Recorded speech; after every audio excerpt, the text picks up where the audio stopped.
Welcome to the Urban Cowgirl Show.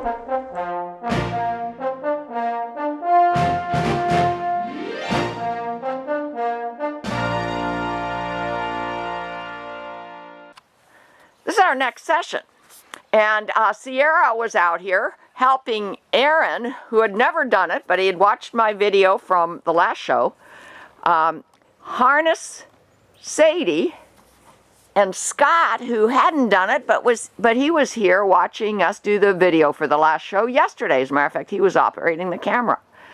So I was busy doing other things, and I said, you just call me on the walkie when you guys are ready. And Sierra, who's harnessed the horses several times and has a lot more horse experience than either Aaron or Scott, was here monitoring. And she's going to tell us how it went. And then we're going to do what Doc Hamill says to do every single time you're ready to take a lead line or a drive-lined horse away from their tie. And that is a pre-flight check. So Sierra, were there any concerns that you had while Aaron on Sadie and Scott on Eve were putting the harnesses on?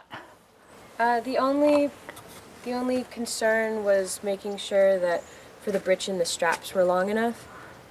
So to help out with that, we added some dog collars to the underside of the britchin to make the attachments longer. It worked out, I think, a lot better than yesterday, and both of them seemed fine. Sadie, as usual, likes to kick up her foot a bit, but everything worked out all right. And Aaron got the collar over Sadie, which we had trouble with yesterday, and I think it worked better that we put it on without trying to flip it over at the beginning and then twist it around the smallest part of her neck. Eve is really good about that, about putting it on at the widest part and then twisting it around the smallest part of her neck. She seems perfectly fine with that. And for Sadie, you put it with the narrow. With the narrow part, yeah. Yeah, she has a smaller head than Eve, too, so that should work okay. When I bought these harnesses, I bought them as a pair, and I didn't realize at the time that I bought them that they had no buckle on the top of the collar, because the other harness I have, which I didn't buy as a pair and I bought years ago, had a buckle, so you could just put it on at the neck. So we had to get our horses accustomed to having this harness collar go over their heads. Okay, so we're going to do a pre-flight check. And Aaron, it's a good way to learn. Tell us now how you did it and what order you did it in, and while you're doing that, we're going to look at it. Okay. First I put on the surcingle, and I attached it in two locations, here and here. And then I put the Cooper on around the tail, and I didn't put it on tight enough, and Sierra had to tell me to tighten it. And then I put on the britchin, and I looped this through right here to make sure that the britchin doesn't go anywhere. And then I put on the collar, and then Sierra came and attached these cables to it so the surcingle and the collar can't get too far out of place. Right, and if we have drive lines, we don't have to worry about that, but today we're not going to use drive lines at all. And then one other thing about putting on the crooper, whether or not it was an issue today, it could be an issue in the future. Did Sierra remember to tell you to put your hand on the buckle? Okay, that's something that can sometimes happen. It can spook a horse. See, we do live on a road here, so things go by that make noises. Here are two buckles on the crooper. When you're putting the crooper under the tail and removing it from under the tail, put your hand on the buckle, because if the tail hairs get caught to the buckle and cause some sensation in the horse's tail, it could spook them. So we're very careful with the crooper, and also if the tail is clamped down, you just try to get them not to be worried. Start from bottom. You see right here is her tail. It's clamped down. It's all right. I'm staying out of strike zone. It's all right. Good. Now she knows I'm not going to hurt her, so she let me pick up the tail. Okay.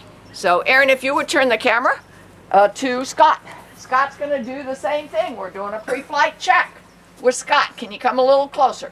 And Scott, speak to the camera and with some loudness. So this is Eve, and the first thing that we did was actually put on the surcingle here, And same as we did over there, there were 2 buckle straps. Okay, Scott, when you're talking, you can't look down, not without our mics on. So good, you added 2 buckle straps. We connected the 2 buckle straps here to make sure this was secure. And then we went and did the crouper, I believe it's called, right? Yes. And we added that, and there was a little bit of clamping that was going on, but eventually did the same thing, kind of eased down and let her know I was here, grabbed the tail, picked it up, and got it on there nicely. And then we got the britch in, and Sierra told me actually, because I was like, which way does it go? Always, this is the butt rope. If you think about this for the butt rope as a training thing, just that in the back. Put that on, and eventually when we were coming to tighten it up, we noticed that we needed another dog collar just to make sure the length was right and it adjusted it correctly. And eventually put the collar on, and we put the collar on upside down with Eve and then flipped it so it was on correctly at her shortest part of her neck, because she can actually handle that more than Sadie does.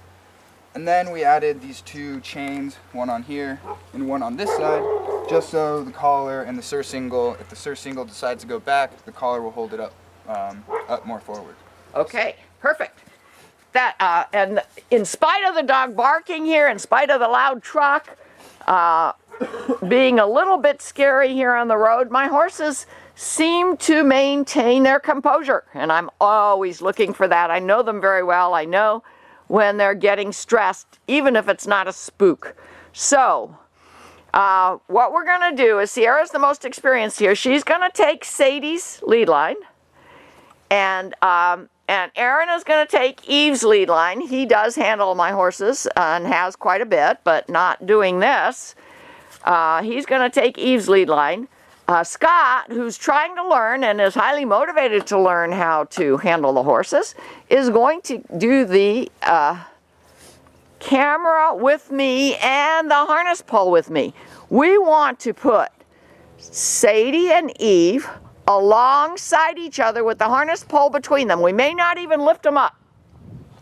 So Sierra, remember that Sadie, if she touches the pole as she steps over, she might get spooked. Be aware of it. Stay out of her flight zone. You don't want to stand right in front of a horse if you're afraid they're going to get spooked, because they can run you over without realizing it. Okay, and Eve is likely to be just fine. The back of the harness pole is the long piece of PVC. We have shortened the ABS, and we actually haven't had both horses in position to make sure that we shortened it correctly. But when we put the white PVC on the front, on the black ABS, we used a bolt so we could easily change it, even just shortening it some more or using a connector, lengthen it again. Okay, let's go. This is our next tiny baby step. Okay, Aaron and Sierra. What you're going to do is we're going to just kind of think, okay, maybe we're getting close to hitching this pair to the harness pole. Sadie showing some concern. She looked at it, right? Yeah. Yeah, just looking at it got her concerned. Is it at a specific side? I actually would like you to be on the side that Aaron just took Eve. And I'll tell you why, because there's some chain on this side, which might make a noise if Sadie touches it. So Aaron, could you come back around and go on the south side of the harness pole? You see how good Eve was about it. And we might have trouble getting Sadie to step over and stay there. A little bit of resistance. Okay, now you don't look up at her eyes, you look at her breast, and you ask a little tug, step up, step up, step up. Good. Willingness. Okay, and whoa, whoa, good. Aha. Who touched it? Eve did, and that scared Sadie. You see why I'm doing this one tiny baby step at a time. Now, Scott is going to take the camera. For now, I'm going to get an arm extension and try to help line these guys up. And then, Scott, I'm going to want you to go to the side with the camera, and we're going to see if we made the ABS pole the right size. Okay. Is there some way that that can lie flat? What's the question? Is there some way that that can lie flat? That's what. Oh, move it over a little bit. Yeah, you see the ground isn't exactly flat, so yeah, we want to make it so they're least likely to make some noise. Good, good plant. Just the thing that Ask you a question? I'm filming now. Oh, sorry, okay. What you got? That's us. Yeah. You got, yeah, you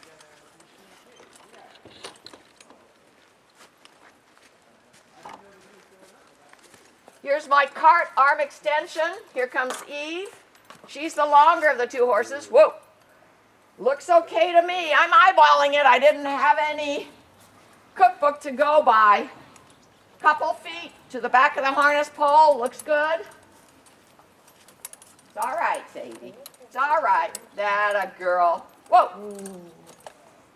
There you go. Now, Sadie tends to pull her hip out, as she is right now.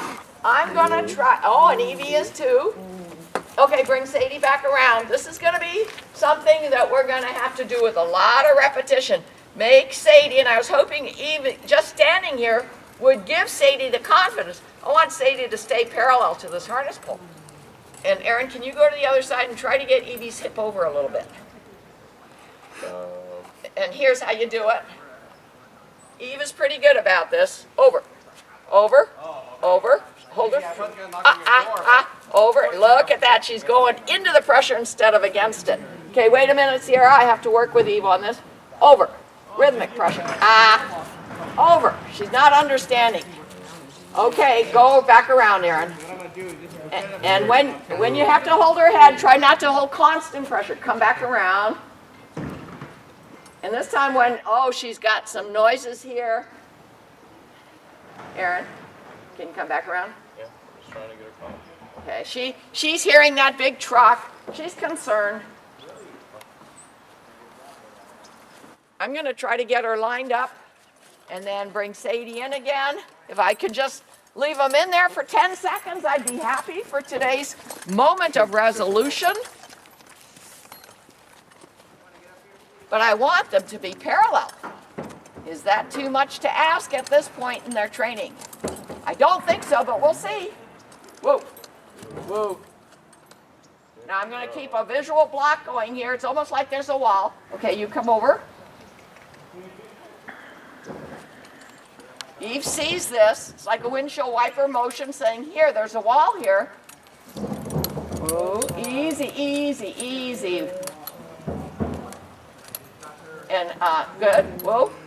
My camera operator is going to come over here. Why don't you go on that side? Trying to block the sun. Yes, 80 is a shorter horse. I think we're fine on length of the ABS. Walk around with the camera if you can without getting everybody dizzy.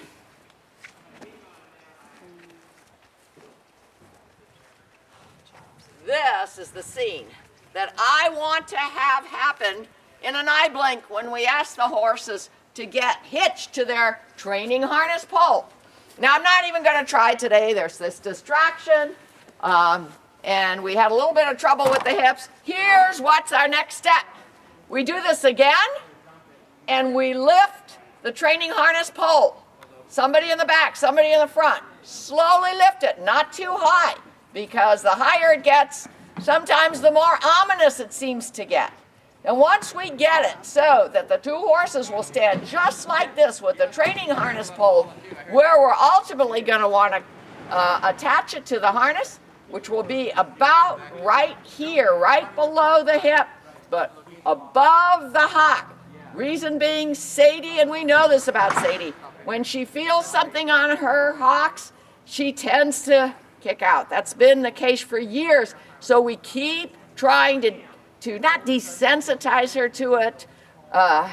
Ken McNabb doesn't like that word. He said, I don't want my horses to be desensitized or unsensitive. I just want them to have confidence in me and not be afraid of something that I know won't hurt them.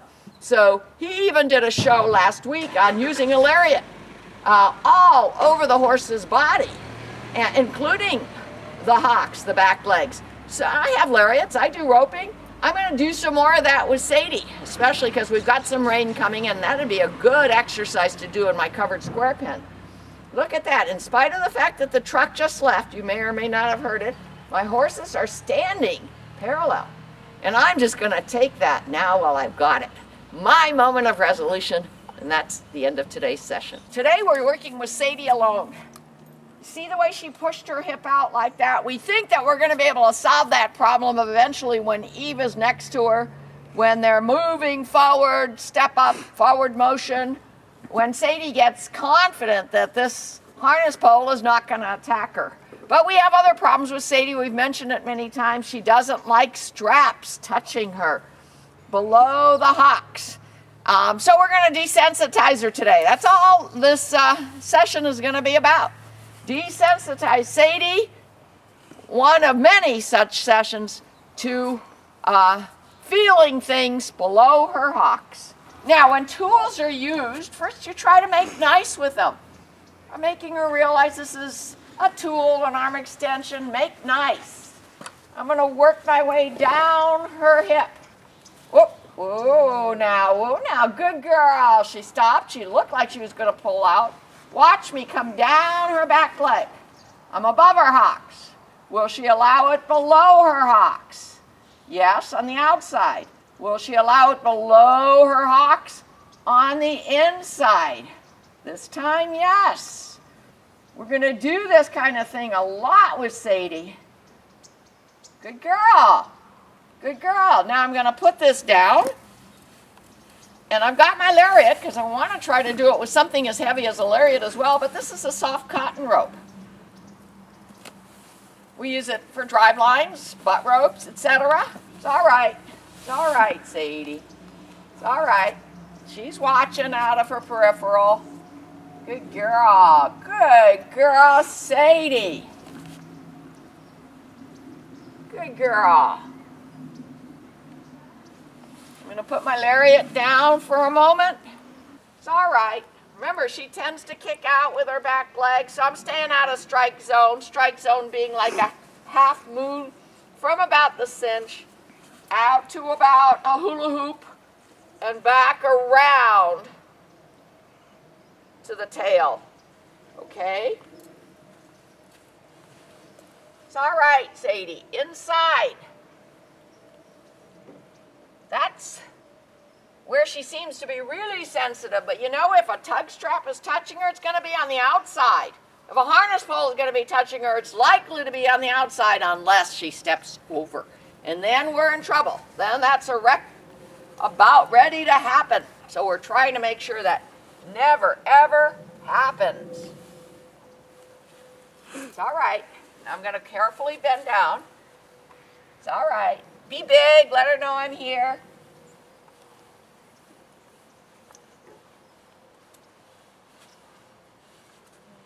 It's all right. It's all right. She's going to pick up. She just put all her weight on her right rear. It looked like she was going to pick this one up.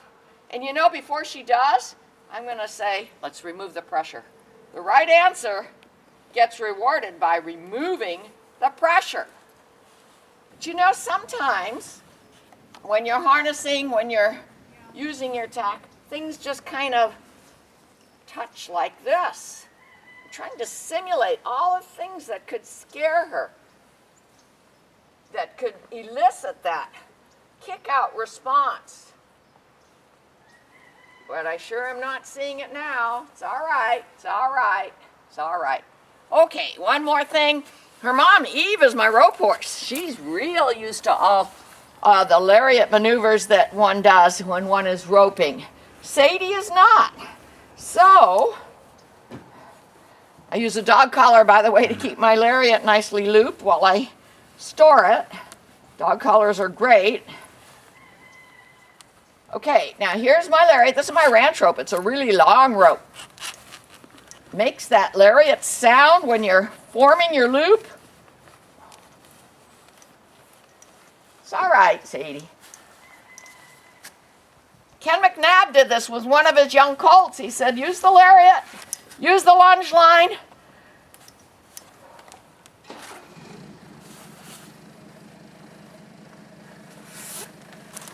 when you learn how to deal with a lariat, it's kind of learning how to deal with a hose. And you know, I've got some problems here, so I'm just going to throw it out. She's watching me. You know, when you've got a problem with a hose, don't try to untangle it, don't force it, just take it, spread it out linearly, and start again. And that's what I'm doing with my lariat, all of which she's watching.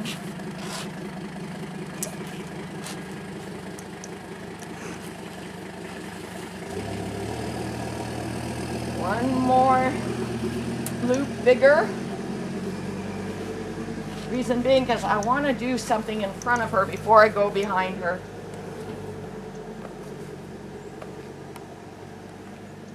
She's just watching, not showing any concern. Okay? Gonna let her know I'm going behind her with this thing, and she's watching me. I can see that she's looking at peripheral vision. Makes me nervous when on RFD some of these trainers take a lariat like this and tighten the loop around the horn or around the leg. I'm not inclined to do that yet because a lariat, while you can usually loosen the loop pretty quickly, it can get kind of hung up because of the material it is, so I'm not going to tighten anything around Sadie right now. I want to be able to very quickly remove it if there's a pressure that is concerning her. You see how I'm kind of throwing it under her belly, at her hocks, not getting a response at all. Okay, well, I didn't know what to expect. This is the first time I've done this lariat strap desensitization. We did it on the left side in a moment. After we turn off the camera, we're going to do it on the right side. But I want to do, whoa, it's all right. It's all right. One more thing today. Can you just leave the camera on us? You go to the back. I'm going to the front. And you can use this kind of like, if you need to. Yeah, just an arm extension if she moves her hip out. It's all right, Sadie. It's all right. Yeah. Yeah, see, all of a sudden, she says, wait a minute, I got to move away from this thing. Let me hold this while you bring her back. With repetition, we'll show her that when she pulls away with her hip like that, we're just going to put her right back and she'll say, uh-oh, this isn't working. But we have to give her confidence that we're not going to hurt her with any of these tools, that she's safe.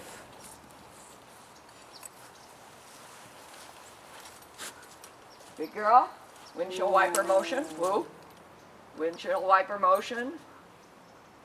This is like a wall. Whoa now, whoa now. Make nice with my tool. Okay, see if you can hold it now. All I want to do, if we can, get it done with the right answer today. Just lift this. Go ahead. You go to the middle. Staying, whoop. No, you see, it doesn't trust you. You come to the front. You bring her back. I'll go to the back. She saw Scott and she said, no, I don't trust him back there. But we'll see if she trusts me. She knows me a lot better. This is all a matter of gaining confidence in each other.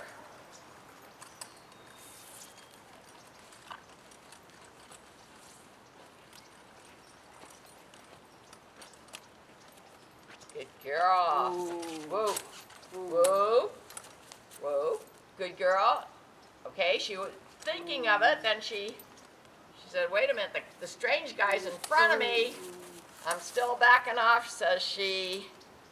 Oh dear, you know what? Let's change roles here. Let's see if you're going to go in the back. Okay. Right? Again, I'm not making any kind of a knot with this lead line. Visual block. Over. Over. Over. Whoa. Over. Over. Over. Over. Over. Over. Rhythmic pressure. Good. One right answer. She's not where I want her to be yet, but you know, she gave me a right answer, and ever so slight the right answer gets a reward. See what happens if you guys just lift it quietly 2 inches off the ground. Nope. Yeah. Do you see that she has no confidence in this maneuver yet? Not yet. Let's come on around.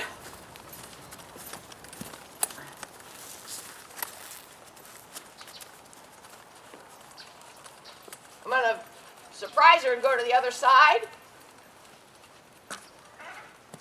Whoa, whoa. Right away. Out she goes.